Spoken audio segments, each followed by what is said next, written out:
Assalamu alaikum, everyone. Good afternoon. I would now like to invite Honorable Ms. Shehla Raza Zaidi. She is currently the Provincial Minister of Sindh for Women Development. She completed her undergrad and graduate education at the University of Karachi, receiving her master's degree in physiology. Ms. Raza Zaidi was elected Joint Secretary, Pakistan People's Party, Women's Wing in Karachi. In 2005, she became General Secretary, Women's Wing, PPP. In 2008, she was unanimously elected Deputy Speaker in the 13th Assembly of Sindh and re-elected in 2013 for that position in the 14th Assembly. Thank you. We warmly welcome you, Ms. Raza Zaidi. Now I would like to invite Honorable Ms. Nafeesa Inayatullah Khan Khattak. She's a former member of the National Assembly of Pakistan from Khyber Pakhtunkhwa and served in office from August 2018 till January 2023 and from June 2013 to May 2018. She has extensively worked raising awareness against trafficking in persons by engaging with NGOs and CSOs, as well as giving her support as a legislator. We warmly welcome you, Ms. Inayatullah Khattak. Thank you for joining us. Now I would like to invite Mr. Fahad Khawaja. He's a Deputy Director at the Federal Investigation Agency, FIA, and is looking after anti-human smuggling trafficking circle in Karachi. He has also previously served in anti-human trafficking and smuggling wing at the FIA headquarters. He was also a key contributor in the establishment of National TIP Committee and was part of the team that worked in the US State Department's report on trafficking in person. Mr. Fahad Khawaja on stage, please. Thank you very much for joining us today. Last but not least, I would now like to invite Ms. Hina Maqsood. She is currently working at the International Center for Migration Policy Development, ICMPD. She has hands-on experience on migration, trafficking, and human smuggling related research and policy development. She holds an MPhil in American Studies from Quaid-e-Azam University. Thank you very much for joining us today.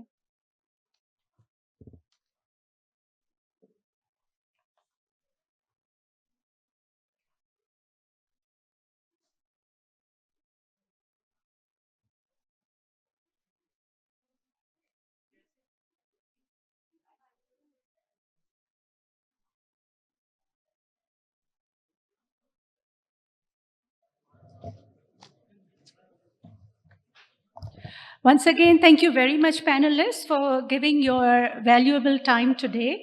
I would first like to start with Ms. Hina Maqsood. Ms. Hina Maqsood, since you have an extensive experience in working directly with the affected communities, so what do you think could be the role of the citizens and how we can really enhance the awareness at the community level, especially the communities who are constantly have been victimized for this heinous crime of human smuggling and human trafficking. Thank you.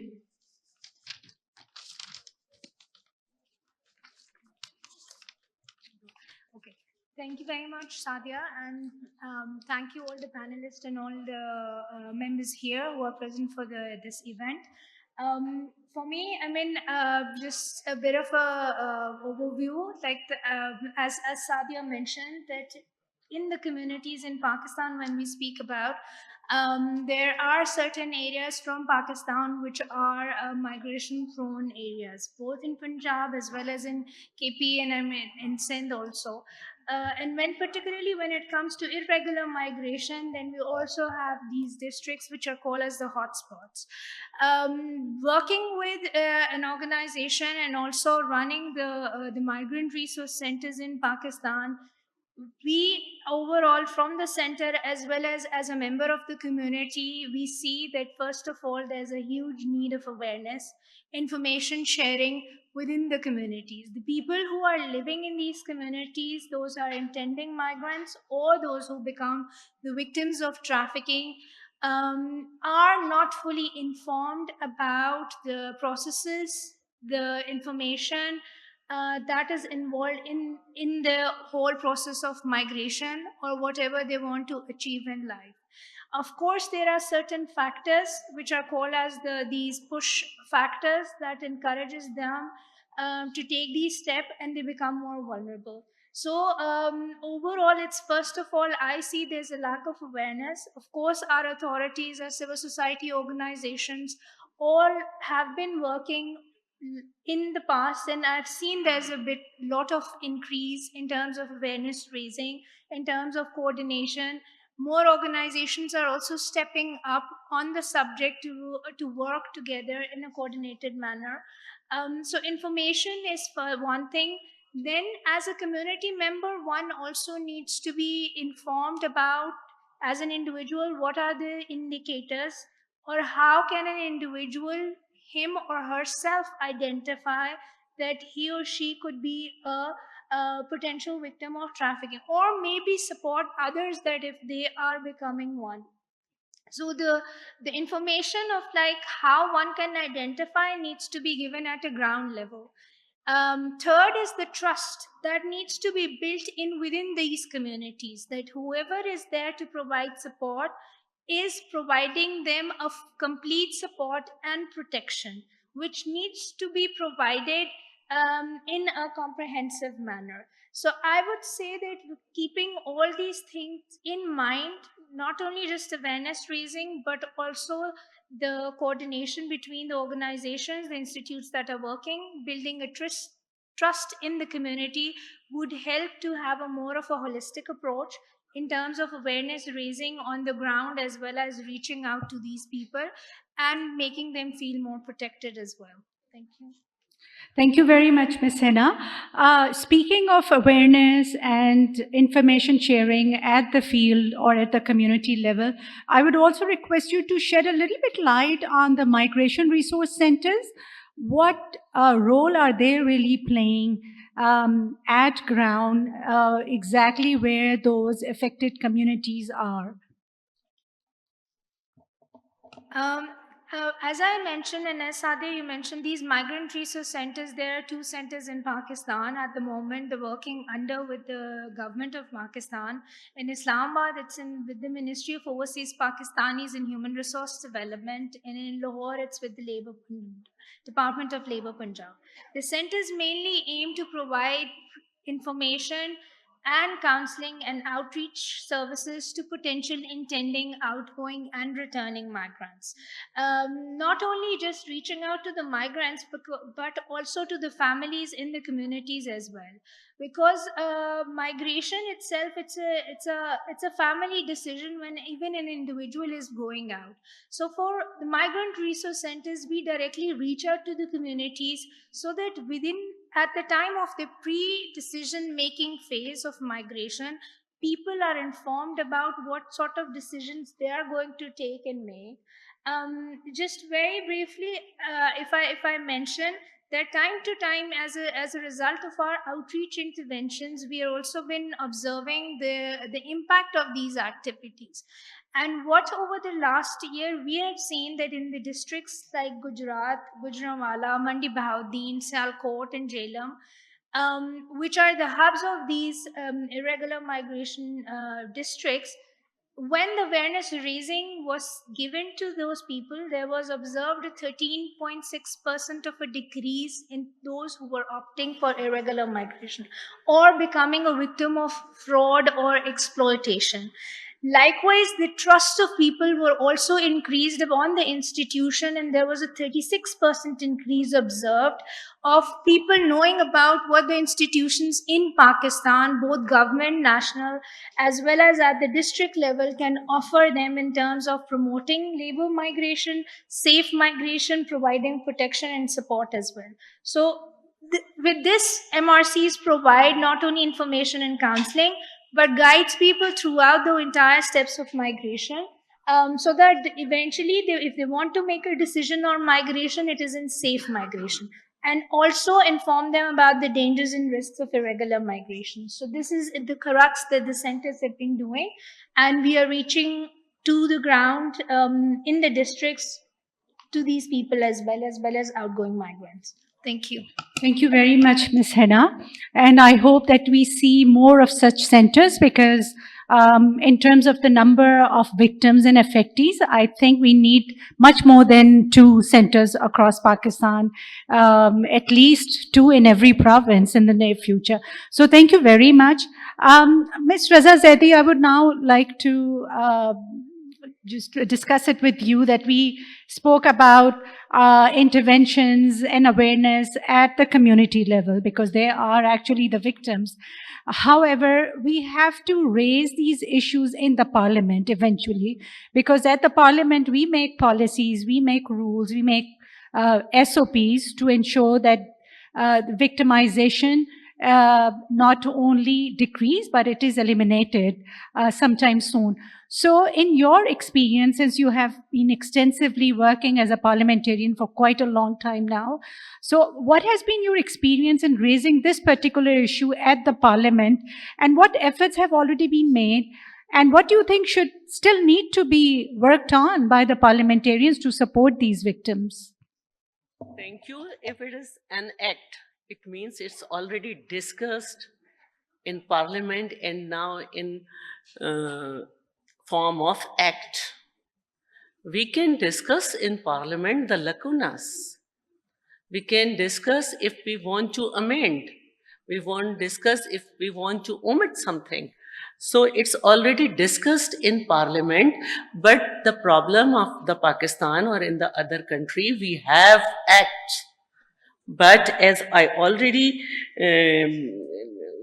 told in my speech, National Action Plan for Prevention of Trafficking is not in the realm of the common knowledge. If we don't have the knowledge, how we can raise the voice?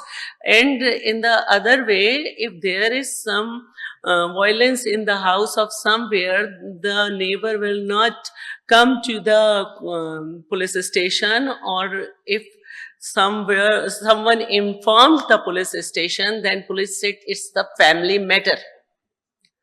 Domestic violence is not the family matter. So it's not the discussion now in the parliament. This is necessary to awareness at the ground level is required, because as I search the responsibility of the citizen, said you can raise the red flag.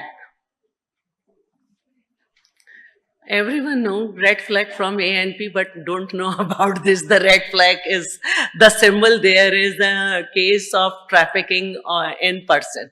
So first you informed what is trafficking. If you not informed and not give the awareness, and every time we engage our people in different platform, we and the weakest people affected will affect with this, and in the name of forced marriage, in the name of romance, the girls will traffic from one province to other. So in assembly already we have discussed, we knew about it, but how to aware the society, this is the question. How to aware the society, this is the question. As parliamentarian, we arrange the different awareness program at community level, in colleges, but you know what is the most common topic? Law inheritance, Child Marriage Restraint Act, domestic violence. I'll not talk about with this because this will come in the domain of the Home Department. And as I already told you, different department mitigate case to case. Not only the NGOs provided the platform, to come here and sit together, but at provincial level, I remained to tenure as deputy speaker, and as deputy speaker performed as the patron of Women Parliamentary Caucus, and at that time I already very active. I was very active, and after that now I'm the minister. But when case registered, my district office, concerned district office called SSP, and trying to take the information of the case, and trying to access to the victim and ask, you want to support, legal support from our department? If they refused, then we back. Recently, there is a case of Nazia Khoso. There was a dispute between two tribes, Bhangwar and the Khoso, and dispute settled down by giving the girl from the Bhangwar to the Khosos. After some period, they feel the girl is not anywhere, and they start demand to produce that girl. But they didn't produce, and finally they kidnapped the girl from the Khosa tribes. And after 11 months, the Nazia Khoso, because on social media it's very common issue now, came into the knowledge of the police. She is alive, she is pregnant of 8 months, but she is still not produced in any court. And now the family is ready, that we can accept, and this is the problem. Nobody ready to do anything. If a girl kidnapped by someone or influential, when they produced in the court and she said, okay, I left my home with my will, then the other question, okay, you can surprised when your advocate journal in front of the court said, she is here after 55 days, but she is saying that she left their home with her will. So crime is not committed.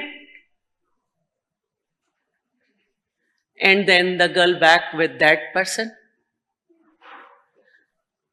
Not only the responsibility of the citizen, it's the responsibility of each segment of the society, how to aware the society, the different offices to support that weakest people. So Assembly have done their work. Act is ready. If the society raised any objection, we can amend. But is the society ready to do this? Can we arrange our awareness session at community level? This is the question. The government is ready to take in a loop of the different department, the Women Development Department, you people arranged, the NGO, the other NGO and you, this program, where are we on the same platform, but not at the provincial level. I'm very sorry, my department not called by FIA in any case.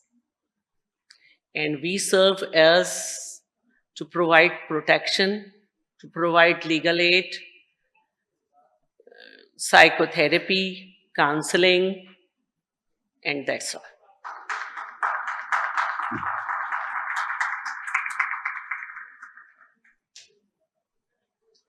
Thank you very much, Ms. Shehla. I think very rightly pointed out that trafficking or human smuggling, it's not just a very simple matter. It's quite complex, especially when it falls under other domains of law and order. So there is indeed a need to work in a very coordinated manner so that At the end, we provide services to the victim, to the person who has been affected by this crime. I want to add one thing, please. Sure. I'm sorry to cut you. If in case of change of religion, if the girl claimed that I have changed my religion, now this is the end of the thing. A group of some people will stand, now she is Muslim. Now the nikah has done. Now what we people can do, she is less than 18, she is less than 16, how can she understand their religion? How can she take the decision that she is quitting her religion and accepting the new, and she is less than 18, how is it possible she can do their marriage themselves? But from everywhere, puberty and the mental puberty, we can't raise any question because nobody can understand. And we have law, according to the law, in the age of 18, the ID card will make. In the age of 18, we can cast our vote. In the age of 18, the driving license. In the age of 18, passport. But shadi, especially the marriage of the girl less than 16, less than 14, only the province Sindh is successful to make the act, Child Marriage Restraint Act. In Punjab, in KP, in Balochistan. Question, what will be the question? From whose? And what will be the answer? नहीं है और हिम्मत नहीं है किसी में. Nobody has courage to raise the bell. The credit goes to Sindh. And I said imbalanced law and order situation, it means that the girls from the Sindh kidnapped and the nikah or marriage in the other province. So please, the people who are here, you are very serious. You are here from since morning to convince the politician of the provinces of Punjab, KP and Balochistan do their work.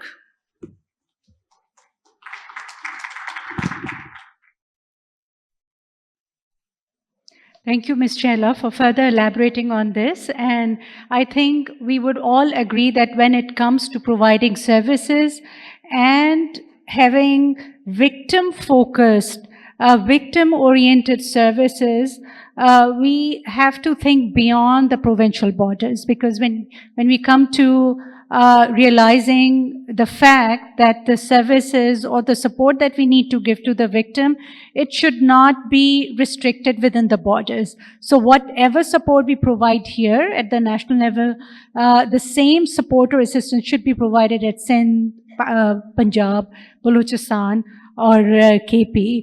Ms. Nafeesa Khattak, I would like to draw your attention. We just spoke about, the act which has already been enacted, but we just need to ensure its implementation at the provincial level.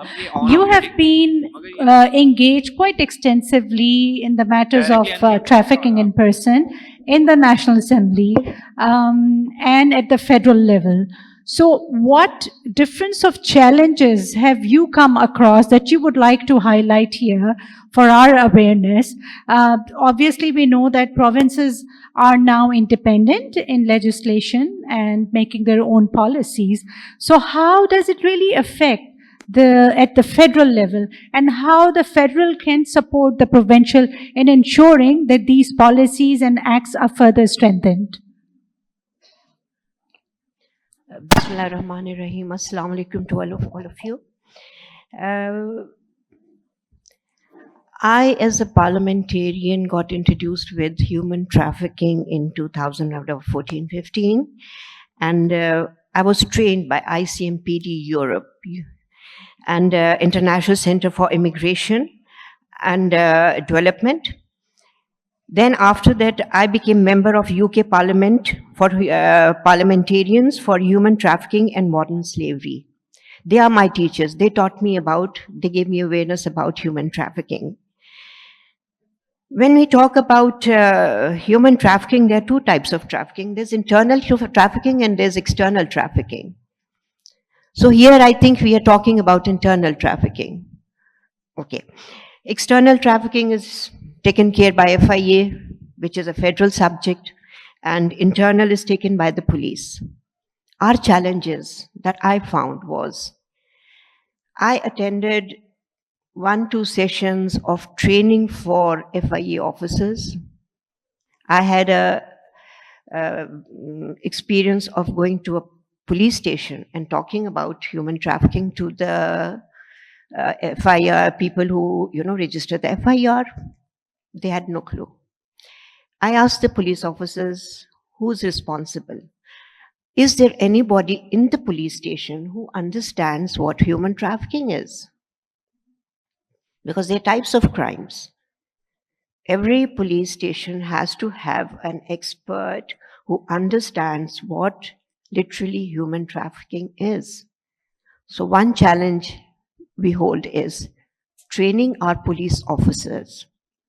Secondly, the challenge is about the community knowing what are their rights, what are the threats to their children or women or transgenders or young men, because there are types of trafficking, there are types of different reasons for trafficking. People have to know about it. Are they being trafficked for their organ? Are they being trafficked for prostitution? So these are the awareness that the community has to know.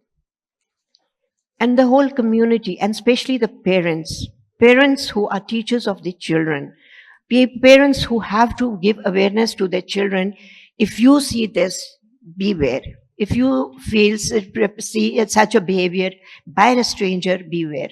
We have started about when it comes to physical touch, the awareness is being given by media and by different things. But when it comes to being trafficked, they have no clue. Then there's been trafficking of modern slavery. People in need, they take loan and then they are, enslaved for life. These are the awarenesses that the community have to have. And I think it's the media, role of the media, role of the police, role of our educational institutes that have to play their role. It should be part of our education. Like we have different trainings in kindergarten also. If there's a fire, how do you get out?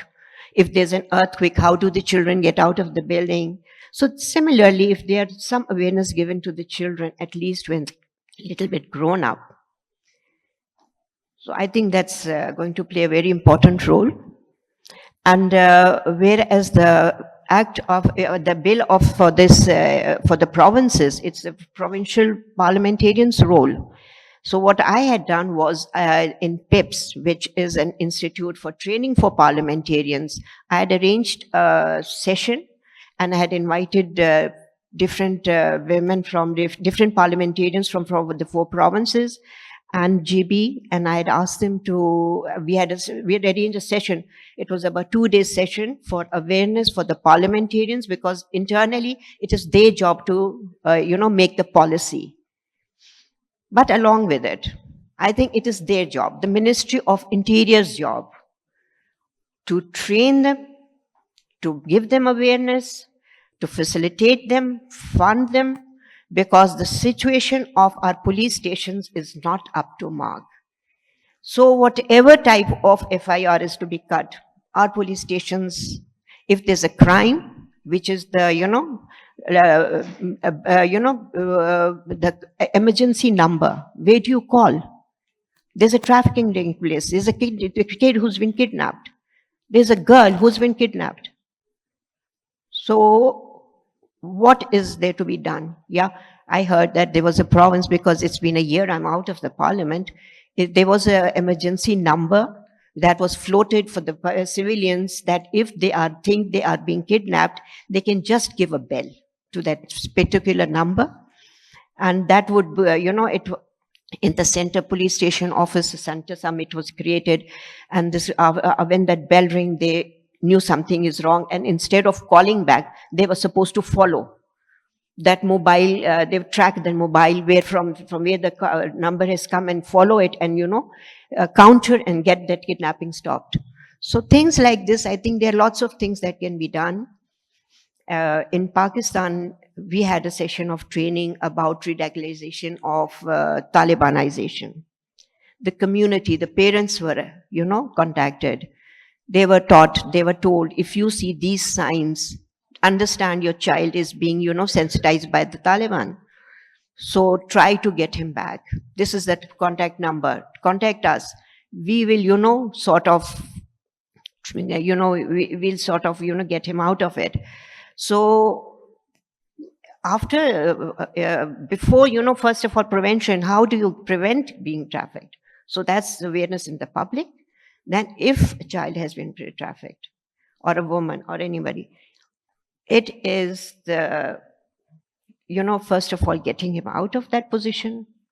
Secondly, then getting them treated, giving them security, because they are the key thing to get, to contract, to combat these, get hold of these traffickers. So they are the witness, protection of that person. That's the government's job. And how many centers do we have? What is the role NGOs are playing on this in Pakistan? Awareness, protection.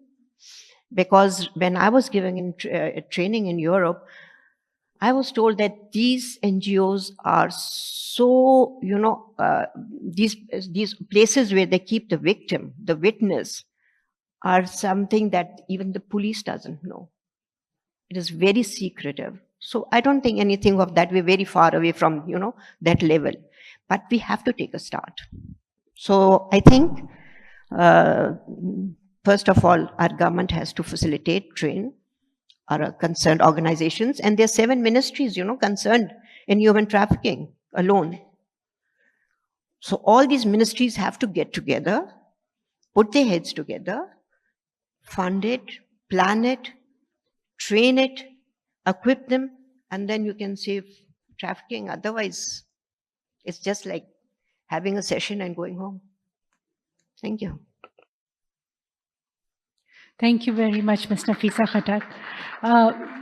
Very beautifully explained the power of training and awareness.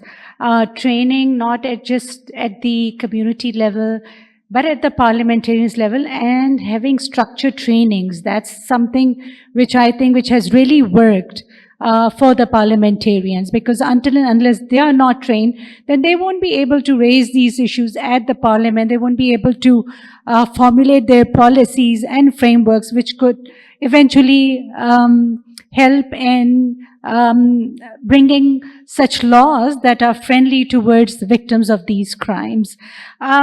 Mr. Fahad Khawaja, I would like you to shed light on, we have already spoken about the acts. Ms. Zaidi just highlighted that we have acts already.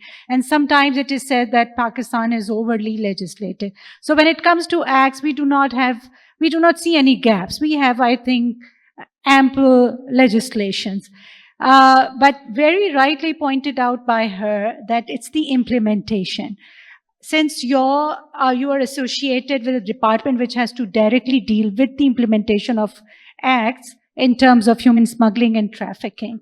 So what is your department role has been so far, especially in terms of these committees, these TIP committees, how efficient these committees have been so far? And what do you think that we still need to do more directly by these departments to ensure that these acts are really implemented in letter and spirit? Thank you. Thank you, SSDO, for inviting me and letting me speak. Before I actually come to a question, I would like to give you a brief overview of the national infrastructure in Pakistan. Many of the speakers have already mentioned that there is a national level human trafficking committee, which is headed by the Minister of Interior, and all the chief secretaries and IGs of provincial police are members of that committee. That is the Apex committee, and there is a provincial committee and district as well. For a layman, they may appear as run-of-the-mill and other committees, but in fact, those committees are quite effective. These committees are recently established in year 2022, and till now, almost 3 to 4 meetings of Apex committee have been conducted. And in my opinion, in a personal capacity, I have observed that those committees have been very effective in actually channelizing and achieving our objectives. The primary objective of our department, since FIA is responsible for coordinating and liaising with international partners and actually training all the relevant stakeholders in collaboration with our partners. So through those committees, we have been able to achieve certain targets like we have the district committees were asked to train the local stakeholders, including the district administration, police, and labor department, and social welfare department. I must say that the district level committees and provincial committees have been regularly conducted, and the figures have improved over the period of time.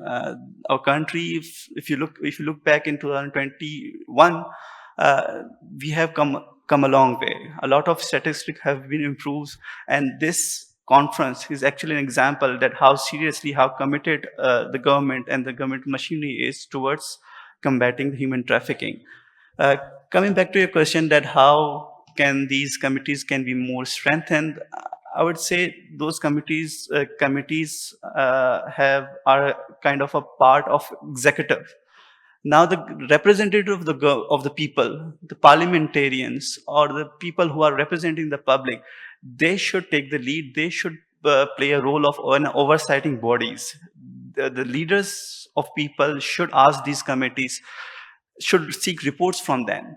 Ask those committees, where are the victims? How many cases have you registered in this particular district? A concerned MNA or MPA can ask the concerned district committee, tell me, how did you treat the victims? Because the treating victims and rehabilitation of those victims is very important. Restoration of cases is equally important, but most importantly, how do you actually treat those victims is very important. Also, the committees that can be established in district level and provincial level, the civil society have been made part of those such committees. The NGOs are part of those district committees. When these NGOs, in addition to the local, our parliamentary leaders, would ask those committees that how are you performing, and when they will check their numbers, those committees will be on their toes and they will be performing better if the NGOs and the parliamentary play their part actively. Thank you. Thank you very much, Mr. Khawaja. So very true that it's not just one department's responsibility, since the issue is so massive and it's a civil society issue. So it's not just that one department needs to have all the responsibility.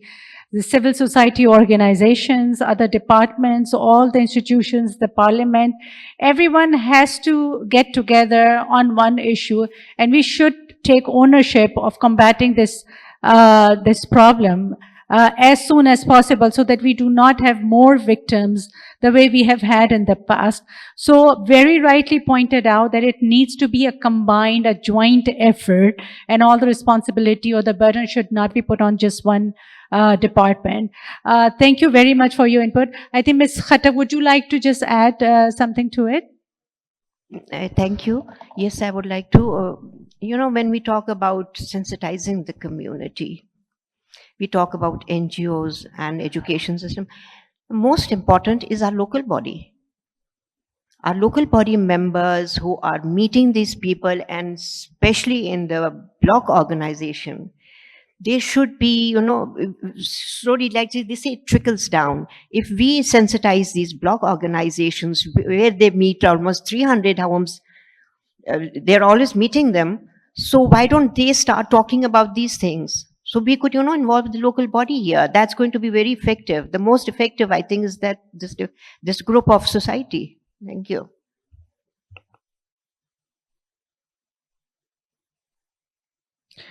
Thank you very much for your input. I think we can easily draw this conclusion that Pakistan has come a long way in combating human smuggling and trafficking in person through trainings, formation of policies, acts, and rules of business, capacity building initiatives, awareness at ground level as indicated by Ms. Hina, awareness at the institutional level, or at the parliament as just discussed by Ms. Zaidi and Ms. Nafeesa Khattak. So this is the reason that we see improvement in indicators of external trafficking. However, as very rightly pointed out by Ms. Zaidi, that internal trafficking is something which really needs our attention. And unfortunately, where women and children are more victimized. So I think that's the area we all need to look into carefully, and how we can really further improve how different departments can coordinate with each other. And we can ensure that it's the victim-friendly policies that we come up with eventually, and we go beyond the borders of provinces when it comes to providing services and support to these victims. If there is any question from the audiences to any of our esteemed guests and panelists, please feel free to ask those questions. I think we can take just maximum 2 questions. Yes, the gentleman from here, please. Ji, please.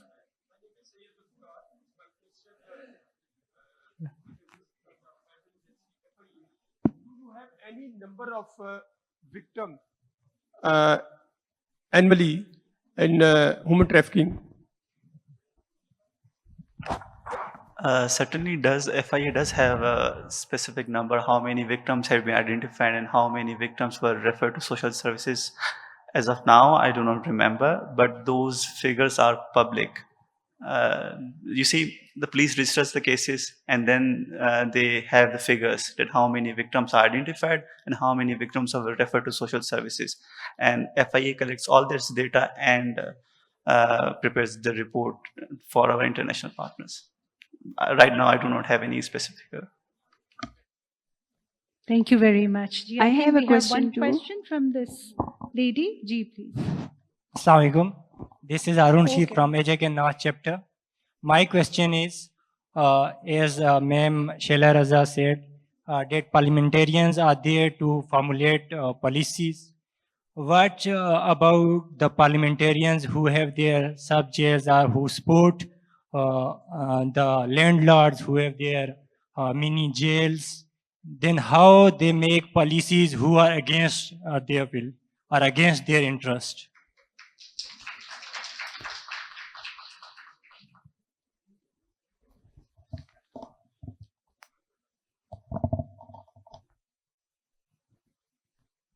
Not only in Sindh, if there is many jail with the parliamentarian, this is the duty of the law and enforcement agencies to curb him.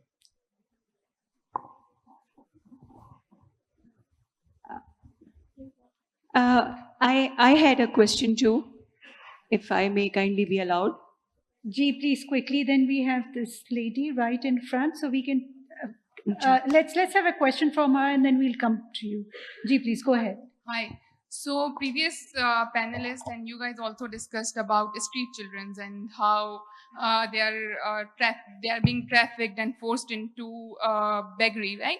So in Sindh especially, there are also posters around Karachi that these kids do not give money to these kids because they are being trafficked by mafias. So if it's general knowledge that these kids are being trafficked by different mafias, then why do we still see them on the streets? Why can't we do anything about it? Thank you. And this question is from? All of them, but if Okay. Shehla Raza can talk about it. Ji, Ms. Nafeesa Khattak. Ji, please. Would you like to Child answer? protection Ji. come in social welfare department, and there is a child protection unit in all provinces, and they are working on it. But The slogans are beautiful or heart-touching, but poverty level is increasing day by day, and they are working. What can we do? First, I already mentioned in my recommendation where we said we make sure that the government should increase the economic empowerment. And in the last I mentioned, make sure there is implementation of the right of education. Okay? We have all laws, acts, and thinkings about that, but five W questions remain unfilled. Where, who, when, how, why? I think that's the crux of all the problems. We focus on education and then we have other. I think Ms. Nafeesa Khattak needs to say something and then we'll just say one last question. Ji, Ms. Nafeesa Khattak, over to you. Beta, you asked about children being trafficked. There are 4 or 5 types of beggars on the street, children. Poverty, gypsies, trafficked, and there's one more I'm forgetting. 4 reasons to 5. The children are on the streets. We had a research done on it. We had asked university students to get it done for us, and they did it for us. We were thinking of opening an institute in Islamabad for juvenile prisoners, trafficked children, and street children. So under this one roof, we were thinking of getting them treated and educated and, giving them the right of a proper human being. And the children, for the people whose parents are sending them because of poverty, for them we had also thought of making a law in which we give them 3 chances. They have to send their children to school first. After that, they can do whatever they want. But the 3rd time, the child would be taken by the government, and it would be a government's child now. The parents won't have any hold on that child. So there were different things that we were working on it. When you talk about trafficking, the only thing you can do is addressing these issues, why these children are here. Like I said, for different reasons. So for that, you have to have a law. We were working on it, and then our government just went away. So that's a promise from me. When I come back, I'll be working on it. And this legislation act is going to be made for the protection of the children. It is not only, orphan and the different things. So we'll address that, inshallah. Thank you very much. One last question. I think someone was... Okay, so please keep it very brief and crisp. We just need to be mindful of the rest of the day agenda. Well, ma'am, I really appreciate the fact that there are legislations in Sindh, but we know when a person is going out of Sindh to Punjab, there are so many checkposts. So where are the people then? Why are they not implementing? Why they are not catching people there? And we know there are grooming happening everywhere. And then when we talk about children, so there is bonded labor, and we know that bonded labor and brick links, the children at the brick links, they are trafficked there. So I worked with NCRC, and I was so happy to know that there is a National Commission on Rights of Children. And till the last year when I was there was no rules formed for the committee. So yes, we have legislation, we have commissions, but they are not working because they are not in a working state or in position. No one was there paid even. So how would they be end up working or doing something? So, as you rightly pointed out, that we are overly legislated country. But where are the implementations? Beta, you said about people being trafficked from province to province and the check posts on the streets, on the roads. You were talking about it. See, that's when I talk about training of our police officers and our FIE officers is about body language. Nobody can just, think, okay, he's being trafficked. They have to see the body language. Is it scared? Is it the eyeballs you have to see? You have to see the face expressions. This is a special training that our officers need. Only then they can know that a trafficking is being taking place and then get it, stop it. But until they have that training, they will not. They do not know how to do it. They will not know it's being a trafficking crime taking place. You get him?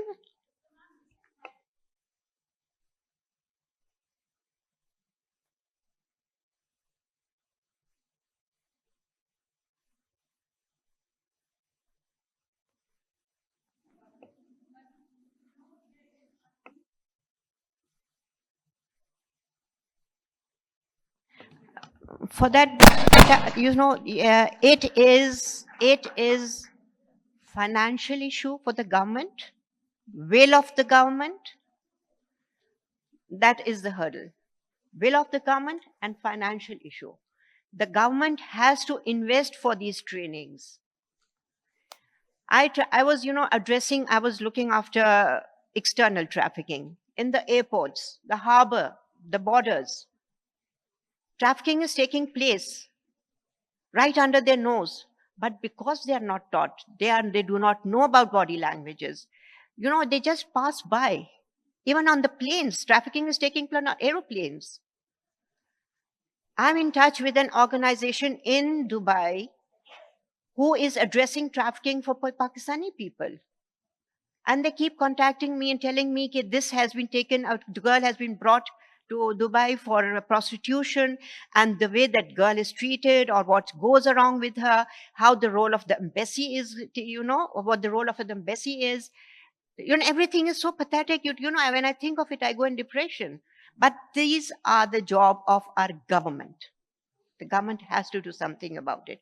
And the will is the most important. Thank you very much, Ms. Khattak. Ms. Adiji, you have a point to add. All the officers almost trained. First, I want to clear. But it's impossible to stop the traffic and check each car who is traveling and how many people is traveling, how many children with them. First, the responsibility of the family, especially in case of girl, please understand she is human being. She is not only your izzat. Go to police and compel the police to launch their FIR. And police is in a state of launching the FIR, don't ask the stupid type of questions. Raise the FIR, if not, launch the FIR, if not launching the FIR, share the picture with the border police station that this girl is disappeared and the boy is disappeared, and you can, especially at the border of the Sakhar and Punjab, you can share the picture of that particular child or girl at that police station. This girl is not here and the complaint is launched by us. Please check the vehicles in which she is traveling, and especially on hub if the case of Sindh. It's not a difficult, but first hurdle from the family, and then second, the police behavior. All are very trained. Thank you, Ms. Edi. I think one last point from Ms. Hina. Thank you, Sadia, and thank you, Ms. Nafeesa and Ms. Shehla as well, to mention about the areas and to the question, of course, as like where the need is. I mean, we have seen that the law which relates to the human trafficking has just been, these came forward in 2015. Earlier, and with the role of the provincial assemblies or with the provincial government, these things have been forwarded there, that the human trafficking or the internal human trafficking has now been like, or is a subject of the provincial governments. This information, this awareness raising is continuing, but it still needs to go further in terms of when it comes to the institutes, the organizations that are working at the national and the provincial level. They need to know The awareness has been increased, the capacity building has been done, but there's still a need to do it further. Likewise, on the other hand, when we speak about the community itself also needs to understand and know and be fully aware about it. What are the issues, how these and how they can identify whom they can reach out to. So in order to make a law applicable or to see the effectiveness of its implementation, it's the role on the both sides, I would say, not only from the law enforcement or the institutions that have developed or implementing it, but at the same time people in which these laws, for with the sake of which these laws have been made, so that they make it fruitful and see how it is effective. So I also see it from that point of view, that it's also the role of the community as an individual. All of us who are here today in this room, I would say, if you yourself have known about the issue or have learned more about the issue, it is now your responsibility as well to pass on the message and raise more awareness, so that people who, sorry, yes, Thank of you. course, sorry, Ji. yes, very much. To pass on this information to everyone we know in our vicinity, especially to train our children, because our children are innocent and they don't know who's the stranger and what they do to them. Thank you very much. Thank you, Sadia, for conducting this session.